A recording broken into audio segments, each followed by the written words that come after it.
Hey everyone, in this video I'll show you how to use grid, gallery, and Kanban views in Baserow for 2025. These views help you organize and visualize your data in different ways. Each view has its own purpose, and switching between them helps you manage projects efficiently. Start by opening your Baserow project. If you don't have any data yet, click Add Table and create a few sample records like tasks or clients. Then click the Views drop-down at the top of your table.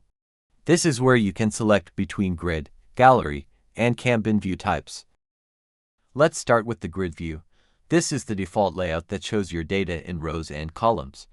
You can edit cells directly, sort or filter records, and organize everything like a spreadsheet. Grid view is perfect for managing detailed or structured information. Next, open the gallery view from the Views menu. This displays your records as visual cards, which is great for creative work like portfolios or product lists. You can customize which fields appear on each card to highlight key details, such as names, images, or descriptions. Finally, try the Kanban view.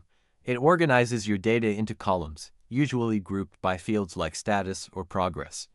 You can drag and drop cards between columns to track tasks.